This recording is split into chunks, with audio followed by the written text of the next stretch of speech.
Hello बच्चों, स्वागत है सभी का क्रॉस एडुकेयर प्लेटफॉर्म पे।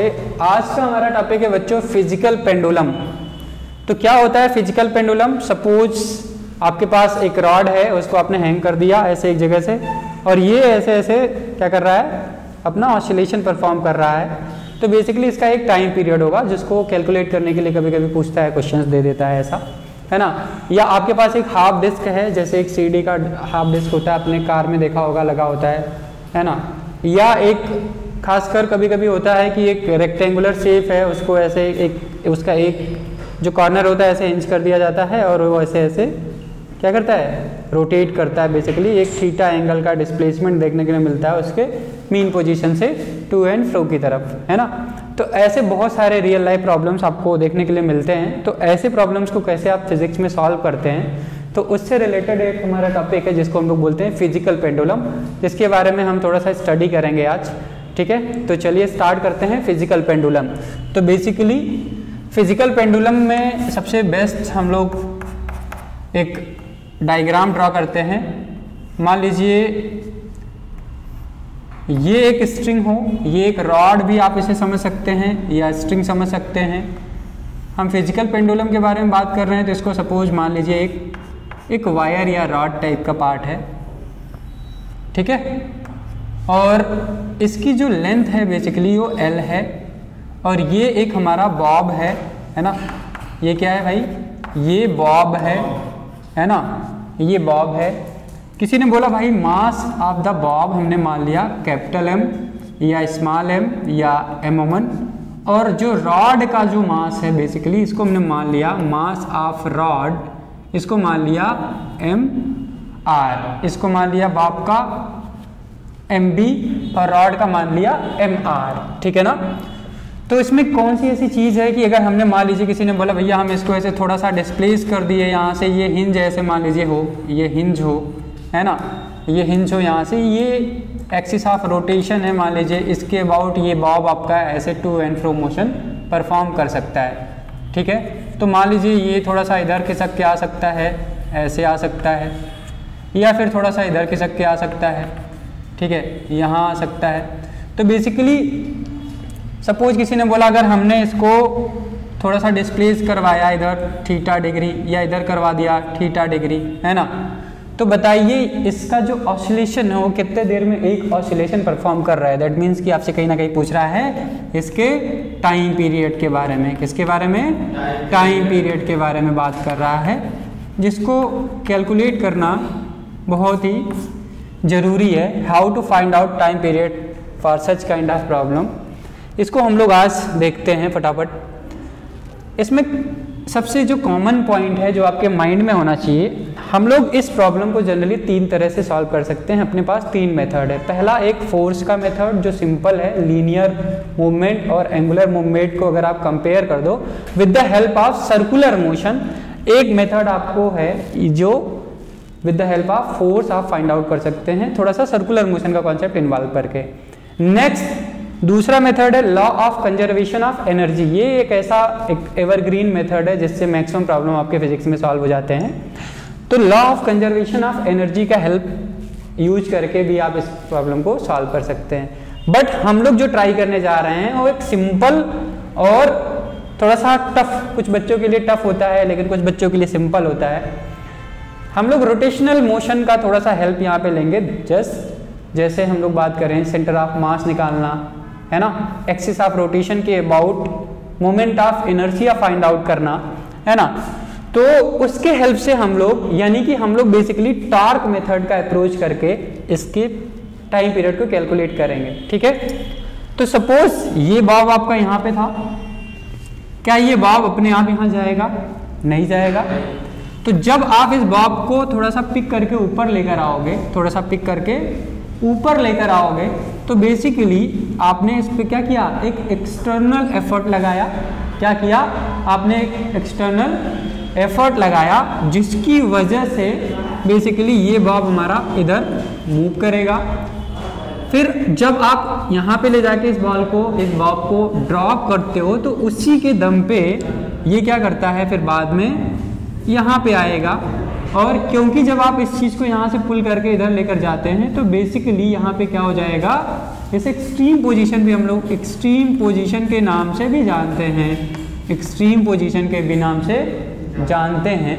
तो बेसिकली जब ये एक्सट्रीम पोजीशन पे जाएगा तो आप जब इसे रिलीज करोगे तो इसके पास, जैसे मैंने बताया, law of conservation of energy या कॉन्सेप्ट ऑफ एनर्जी अगर आप यूज कर रहे हो, तो जब इसके मीन पोजीशन से डिस्प्लेस करके आप इसको एक्सट्रीम पोजीशन पर लेके जाओगे और वहाँ इसको रिलीज करोगे तो इस बॉब के अंदर एक potential energy, gravitational potential energy store हो जाएगी। और वो पोटेंशियल एनर्जी क्या करेगा, जैसे इसको आप यहाँ पे रिलीज करोगे उस पोटेंशियल एनर्जी को ये बॉब धीरे धीरे कन्वर्ट करके लेकर आएगा काइनेटिक एनर्जी में।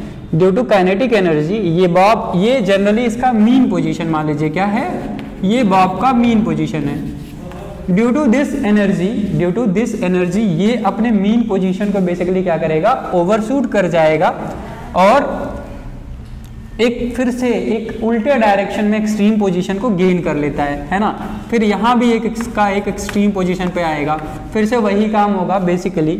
अब ये क्या करेगा भैया, अपना पोटेंशियल एनर्जी फिर से यहाँ पे रिटेन कर लिया है, फिर यहाँ पे आएगा, इसकी वेलोसिटी 0 हो जाएगी, फिर ये भागना शुरू हो जाएगा। अब सवाल उठता है, जब आप इसको एक्सटर्नल फोर्स लगा के यहाँ पे ले गए थे तो आपने जस्ट इसको रिलीज किया था, तो इसको वापस लाने वाला कौन, आखिर में कौन इसको यहाँ तक ले आया, फिर ओवरशूट करके ये आगे चला गया। तो इसके पीछे की स्टोरी आपको जानना बहुत जरूरी है। तो कहानी हमारी बन चुकी है। हमने क्या किया, सबसे पहले इस पर एक एक्सटर्नल फोर्स लगाया जिसकी वजह से इस बॉब को हम उठा के यहाँ पे ले गए, एक्सट्रीम पोजिशन पे ले गए।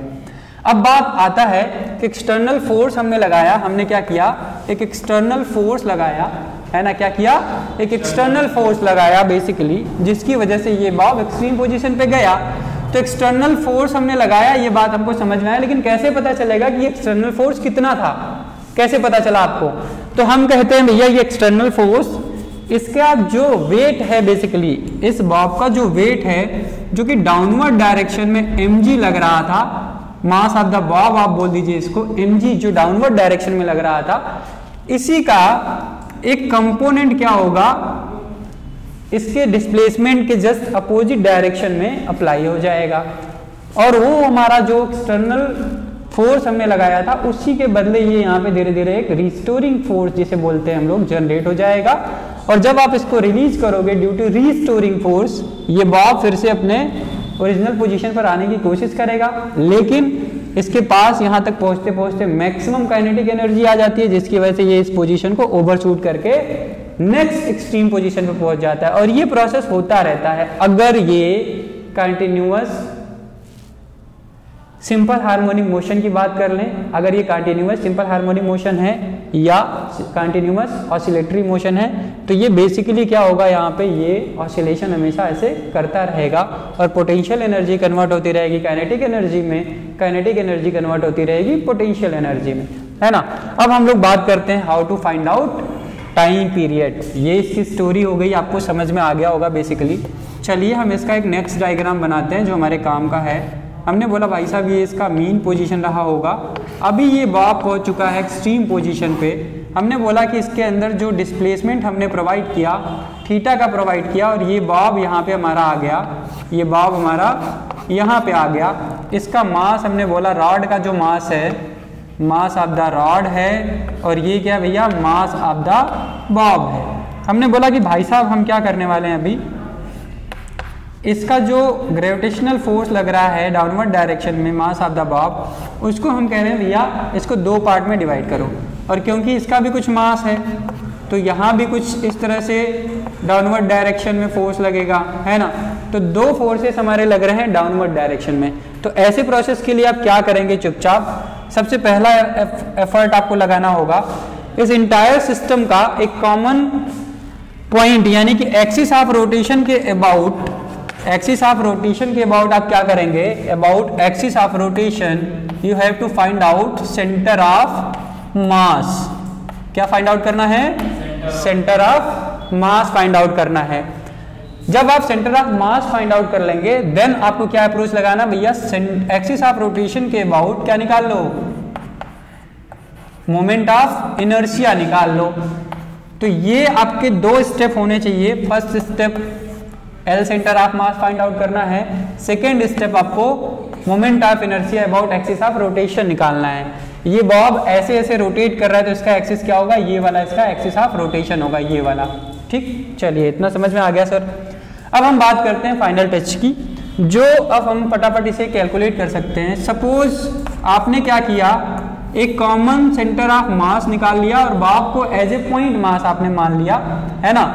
और ये भी आपका हो गया total mass of the system, total mass of centre of मास, जो हो जाएगा अभी ये हो जाएगा आपका mass of the rod plus mass of the Bob.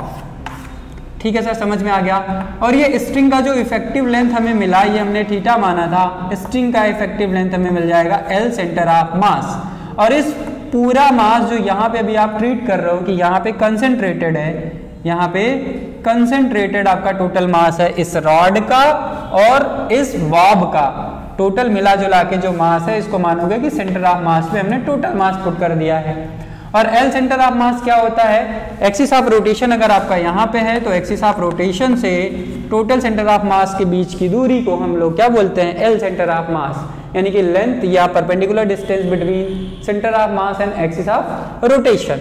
ठीक है, समझ में आ गया। और खासकर जब भी आप ऑसिलेशन पढ़िए तो एक बात आपके दिमाग में हमेशा होना चाहिए कि जितने भी हम लोग डिस्प्लेसमेंट देते हैं, है ना, जैसे ये एंगुलर डिस्प्लेसमेंट हमने प्रोवाइड किया है थीटा, तो यहाँ पे जो अप्रोच हमारा होता है कि भैया ये वेरी स्मॉल होना चाहिए, क्योंकि यहाँ कुछ कुछ एजप्शन हम लोग लेते हैं, कुछ कुछ हम लोग कॉन्सेप्ट यूज करते हैं जिसकी वजह से हम कहते हैं भैया ये जो भी डिस्प्लेसमेंट हमारा होना चाहिए वो हमेशा छोटा होना चाहिए। चलिए अब इतना हमको समझ में आ गया। हमने फर्स्ट स्टेप में एल सेंटर ऑफ मास निकाला, सेकंड में हमने एक्सिस ऑफ रोटेशन के अबाउट मोमेंट ऑफ इनर्शिया निकाला, थर्ड हमने डायग्राम बना दिया, ये हमारा थर्ड स्टेप है। देन हम बोलेंगे कि भैया अब लगा दो सीधे सीधे concept, mass of centre of मास धरती खींचेगी अपने सेंटर के अबाउट इंटू जी मल्टीप्लाई कर दीजिए यहाँ पे। अब ये हो गया हमारा क्लियर कट में कॉन्सेप्ट। अगर ये एंगल हमारा थीटा है, ये आपका मीन पोजीशन था, ये आपका मीन पोजीशन था, ये अभी आपका जहाँ पे सेंटर ऑफ मास पहुंचा ये एक्सट्रीम पोजीशन है जहाँ पे हम लोग ये हर एक कंपोनेंट ड्रा करने जा रहे हैं। तो अगर ये वाला एंगल थीटा भैया तो ये वाला भी एंगल हमारा थीटा होगा। ओके सर, समझ में आ गया। अब बात कर लेते हैं एम जी, जो ग्रेविटेशनल पुल है सेंटर ऑफ मास पे, उसका एक कंपोनेंट आएगा M centre of mass into g cos theta, इस डायरेक्शन में आएगा। और दूसरा जो इस पे फोर्स आएगा उसका डायरेक्शन किधर आया, इसका डायरेक्शन आएगा इसके मीन पोजीशन की तरफ, जिसको हम बोलेंगे भैया ये कंपोनेंट और ये कंपोनेंट आपस में 90 डिग्री है। ये आएगा M centre of mass into g sine theta आएगा भैया। ठीक है, और क्योंकि स्ट्रिंग है तो इसमें टेंशन वगैरह आएगा, उसकी ज़रूरत तो है नहीं यहाँ पे, इसमें टेंशन वगैरह आएगा, इसकी ज़रूरत तो जनरली है नहीं यहाँ पे। ठीक है, तो चलिए अब आगे हम लोग इसमें बात करते हैं। अब हम लोग बात करने वाले हैं भैया इस जो एक्सिस ऑफ रोटेशन है इसके अबाउट मोमेंट ऑफ इनर्शिया आपने निकाल लिया, एल सेंटर ऑफ मास निकाल लिया। अब करना क्या है आगे, तो बोलोगे भैया जो एक्सटर्नल फोर्स लग रहा था, जो ये एक्सटर्नल फोर्स आप लगा रहे थे इसको रोटेट करवाने के चक्कर में, उसमें उसकी वजह से क्या हुआ, एक एक्सटर्नल टॉर्क जनरेट हुआ एक्सिस ऑफ रोटेशन के अबाउट। इसका फार्मूला क्या है, तो देखिए आपको फोर्स का कंपोनेंट मिल गया, ये एल परपेंडिकुलर मिल गया एल सेंटर ऑफ मास। अब आप क्या करोगे भैया, एल परपेंडिकुलर क्रॉस एफ, ये आता है आपका एक्सटर्नल टॉर्क का फार्मूला इसके लिए। अब आपने क्या किया भैया, ठीक है हम इसको कर लेते हैं। तो ये आया L centre of mass, force perpendicular का कंपोनेंट आया है M centre of mass into g sine theta. तो ये आपका आ गया M centre of mass into ji into sine theta. ये आपने निकाल लिया एक्सटर्नल टॉर्क। क्या निकाला बेटा आपने, एक्सटर्नल टॉर्क आपने कैलकुलेट कर लिया। मेन कॉन्सेप्ट हमारा ये था कि हमने एक्सटर्नल टॉर्क कैलकुलेट कर लिया। अब ये एक्सटर्नल टॉर्क है, ठीक है सर समझ में आया, लेकिन जो एक्सटर्नल फोर्स लग रहा था ये इस डायरेक्शन में लग रहा था। आप क्या कर रहे थे, इस बॉब को खींच के इधर ला रहे हो ना, तो एक्सटर्नल फोर्स का डायरेक्शन तो जनरली इधर है। तो हमने ठीक है एक्सटर्नल टॉर्क का जो डायरेक्शन आएगा उसको देख लो भैया, आपका फोर्स इधर है, लेंथ हमारा इधर है, तो जो एक्सटर्नल टॉर्क का डायरेक्शन आएगा right hand thumb rule use करेंगे, तो एक्सटर्नल टॉर्क का डायरेक्शन बाहर की ओर आ रहा है। अब ये जो ग्रेविटेशनल पुल है इसकी वजह से जो टॉर्क हमने निकाला है ये रिस्टोरिंग फोर्स इस डायरेक्शन में लग रहा है टुवर्ड्स द मीन पोजीशन। तो अब भैया देख लो यहाँ पे एक्सटर्नल टार्क तो हमने निकाल लिया जिसका डायरेक्शन आउटवर्ड आ रहा है। अब हम कहेंगे भैया इंटरनल टार्क यानी कि रिस्टोरिंग टॉर्क जो जनरेट हुआ इस प्रोसेस के अंदर, तो उसका डायरेक्शन क्या होगा? तो भैया हमारा फोर्स का डायरेक्शन पाम के डायरेक्शन में रख दो और जो एल है उसको अपने फिंगर के डायरेक्शन में रख दो, तो थंब हमारा देगा डायरेक्शन ऑफ रिस्टोरिंग टार्क। तो direction of restoring torque inside जा रहा है। किधर जा रहा है? इनसाइड जा रहा है। और एक्सटर्नल टार्क का डायरेक्शन आउटसाइड आ रहा था। तो हम भैया बोलेंगे कि हमारा कैलकुलेशन जो यहाँ पे रिस्टोरिंग टार्क लग रहा है वो तो इतना ही लग रहा है मैग्नीट्यूड में, लेकिन जो रिस्टोरिंग टार्क है उसका डायरेक्शन जस्ट इसके अपोजिट है। तो हम कहेंगे भैया ये जो रिस्टोरिंग टार्क आएगा वो नेगेटिव ऑफ एक्सटर्नल टार्क आएगा अबाउट एक्सिस ऑफ रोटेशन। ठीक है सर, समझ में आ गया। तो इसका फार्मूला क्या बन गया? Minus L centre of mass into M centre of mass into g sine theta.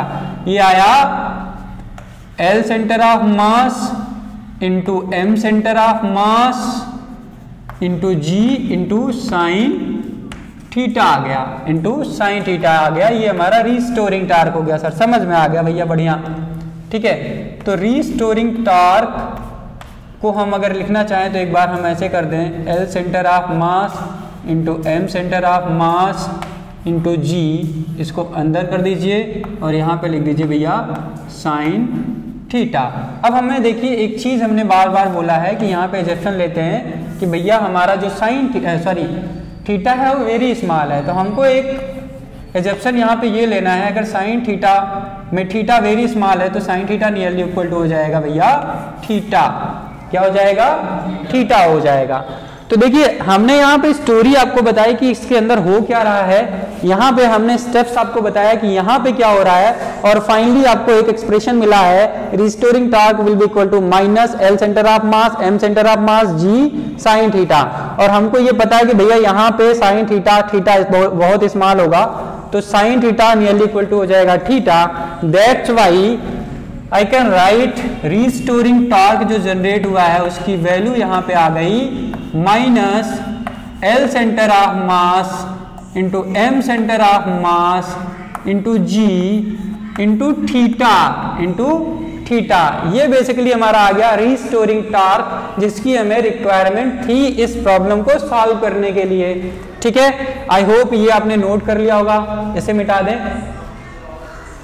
चलिए, अगर हम इसको मिटा दे रहे हैं तो हमारा काम अभी फटाफट हो जाएगा। ठीक है, चलिए अब हम लोग बात करते हैं इधर। भैया हमने क्या किया? रिस्टोरिंग टॉर्क कैलकुलेट किया जिसकी वैल्यू आई है minus L centre of mass M centre of mass into ji into theta.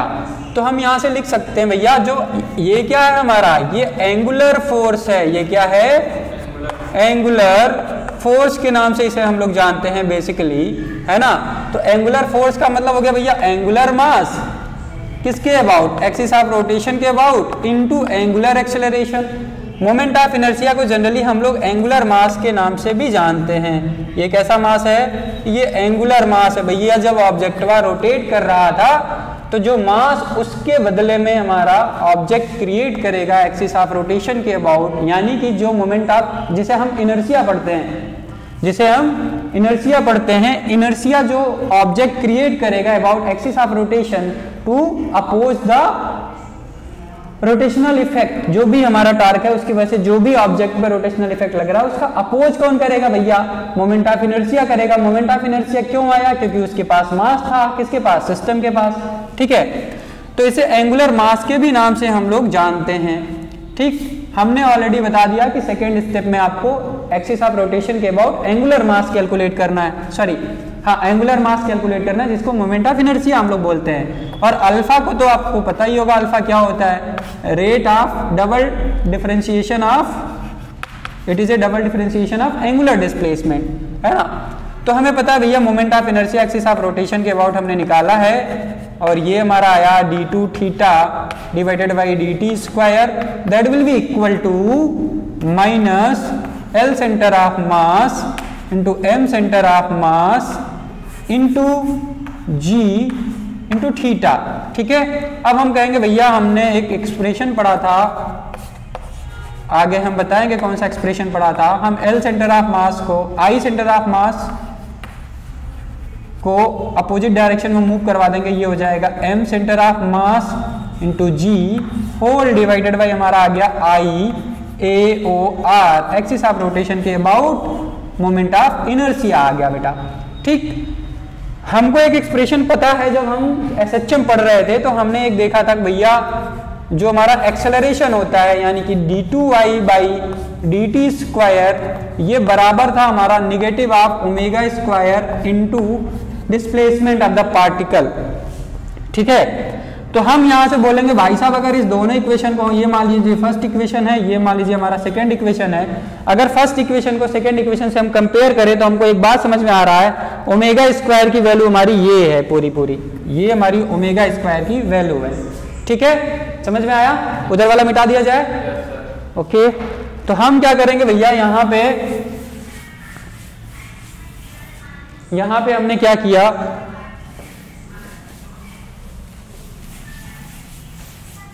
हमने यहां पे क्या किया भैया,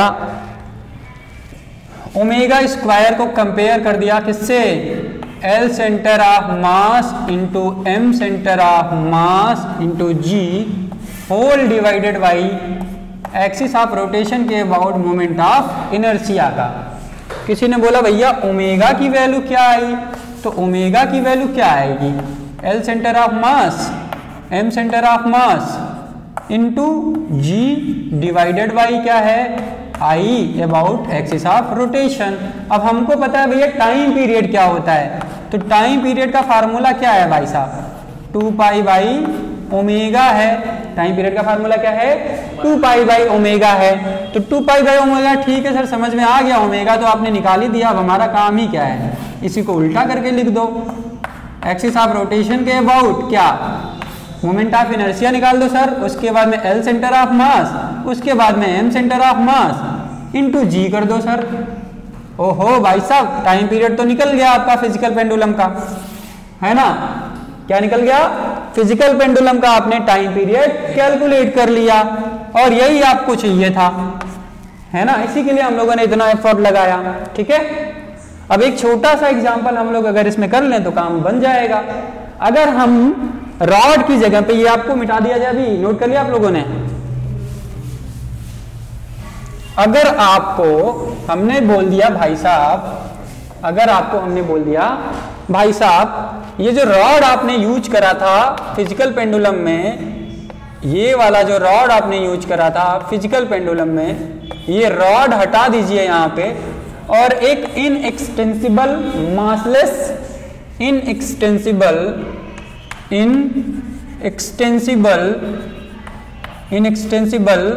एंड मासलेस स्ट्रिंग यूज कर दीजिए। क्या कर दीजिए, स्ट्रिंग यूज कर दीजिए। तो बताइए ये क्या हो जाएगा, तो हमने कहा भैया अगर ऐसा आप कर देंगे तो ये जो हमारा सिस्टम है ये बन जाएगा हमारा सिंपल पेंडुलम। क्या बन जाएगा, सिंपल पेंडुलम बन जाएगा भैया, है ना? सिंपल पेंडुलम बन जाएगा। इसका मतलब क्या था, इसका मतलब ये था सिंपल पेंडुलम में एक इनएक्सटेंसिबल मासलेस स्ट्रिंग यूज होता है, और एक छोटा सा पार्टिकल या छोटा सा मास या बॉब हम लोग स्मॉल m मास का यहाँ पे लटका देते हैं, और इसको फिर आगे क्या करते हैं हम लोग, यहाँ पे एक्सट्रीम पोजीशन पे ऐसे ले जाएंगे, छोड़ देंगे, और ये ऐसे ऐसे ऑसिलेट करता रहेगा। ठीक है सर, समझ में आ गया। मान लो इसका लेंथ L था, किसका, इस स्ट्रिंग का, मासलेस स्ट्रिंग का, और इस बॉब का मास तो आपको पता ही है। तो यहाँ पे भी वही स्टोरी लगेगा, mg, और बाकी स्टोरी है जो हमने पीछे देखा है। तो देखो कहानी क्या हुई कि यहाँ पे मास ऑफ द सिस्टम जो हो गया, सेंटर ऑफ मास के बारे में बात कर रहे थे। ये बॉब अगर बहुत छोटा पार्टिकल है तो बॉब का जहां पे मास होगा वहीं पे ये भी हम बोल देंगे भैया सेंटर ऑफ मास जो है L सेंटर ऑफ मास, वो बेसिकली L के बराबर इस केस में हो जाएगा। ठीक है, यहाँ पे फॉर सिंपल पेंडुलम जो लेंथ है स्ट्रिंग का वही आपका हो जाता है लेंथ ऑफ सेंटर ऑफ मास, और जो mass of the centre of मास यहाँ पे आप लिखोगे ये स्मॉल m लिख दोगे, जो भी बॉब का मास होगा। सर समझ में आ गया सर, बढ़िया है। अब आपको करना क्या है, एक्सिस ऑफ रोटेशन ये आपका है, एक्सिस ऑफ रोटेशन ये है आपका, एक्सिस ऑफ रोटेशन से एक बॉल है, एक मास है स्मॉल m जो कि l लेंथ पे है, तो किसी ने बोला moment of inertia axis of rotation के अबाउट बता दीजिए सर क्या होगा, तो हम कहेंगे भैया इसका फार्मूला तो यही होता है, इसका फार्मूला तो यही होता है। ठीक है सर, आपने बता दिया तो मजा आ गया। अब हम क्या कहेंगे, भैया आप क्या करो, चुपचाप ये जो फार्मूला हमने बताया इसी फार्मूले में सबकी वैल्यू रख दो। तो ठीक है sir, 2 pi square root M L square whole divided by L into M into g कर देते हैं भैया, समझ में आया। तो देखिए एक एल यहां से कैंसिल हो जाएगा, मास भाई साहब यहां से कैंसिल हो गए, तो सिंपल पेंडुलम का जो टाइम पीरियड हमने कैलकुलेट कर लिया कितना आया, एल बाई जी आ गया, एल बाई जी आ गया। ठीक है, तो ऐसे बहुत सारे अच्छे अच्छे प्रॉब्लम्स आप फटाफट कैलकुलेट कर सकते हैं। ठीक है, एक सिंपल पेंडुलम का हमने छोटा सा एग्जांपल दिया, और मैं आपको बस कुछ चीजें बता रहा हूं जो आपका एज ए होमवर्क रहेगा, जो आप लोग करिएगा। कुछ ऐसे पॉइंट्स जिसमें आपको पता है कि पहले क्या कैलकुलेट करना है। सपोज मैंने बोला कि आपके पास क्या है, एक कटा हुआ इस तरह से हाफ डिस्क है, क्या है, हाफ डिस्क है, जो बेसिकली क्या आपने ऐसे रोटेट कर दिया तो ये ऐसे ऐसे थोड़ा थोड़ा रोटेशन परफॉर्म कर रहा है, ऐसे ऐसे रोटेशन परफॉर्म कर रहा है। ठीक है, या कभी कभी ऐसे आ जा रहा है, ये खासकर कोई कार वार अगर आपने देखा होगा तो ये इस तरह से ऑसिलेशन परफॉर्म कर रहा है। तो ये बेसिकली क्या है, एक हाफ डिस्क है, क्या है, हाफ डिस्क है, क्या है, हाफ डिस्क है। अब इस हाफ डिस्क का आपको क्या कैलकुलेट करना है, एक्सिस ऑफ रोटेशन है ये आपका, क्या है भैया, ये एक्सिस ऑफ रोटेशन है, इसका कॉमन सेंटर ऑफ मास आप निकाल लेंगे, है ना। एक्सिस ऑफ रोटेशन के अबाउट क्या स्टेप फॉलो करेंगे आप, एक्सिस ऑफ रोटेशन के अबाउट चुपचाप हाफ डिस्क का क्या निकालना है, मोमेंट ऑफ इनर्शिया निकालना है। मान लीजिए पहले आप यही कैलकुलेट कीजिए। दूसरा आपको एक्सिस ऑफ रोटेशन के अबाउट सेंटर ऑफ मास निकालना है, आपने ये भी निकाल लिया। अब स्टोरी बचा क्या है, अब इसी फार्मूले में उठा के पुट कर दीजिए, है ना। मास ऑफ द सिस्टम आपको पता होगा, सेंटर ऑफ मास जो भी इसका मास दिया होगा, है ना, जो भी इसका मास दिया होगा, ये मान लीजिए इतना मास दिया हाफ डिस्क का। ठीक है, निकाल के फटाफट इस फार्मूले में पुट कर दीजिए, आपको क्या मिल जाएगा, टाइम पीरियड का फार्मूला मिल जाएगा। ठीक है, तो ये बहुत ही इंपॉर्टेंट टॉपिक है जो मैंने आपको भी डिस्कस करा है। ऐसे बहुत सारे लेक्चर्स हम लोग धीरे धीरे बना रहे हैं, तो आप कोशिश करिए कि कम से कम आप हमारे चैनल को सब्सक्राइब करिए और देखते रहिए लगातार जो भी हम लोग अपडेट दे रहे हैं आपको। ठीक है, so thank you for watching us.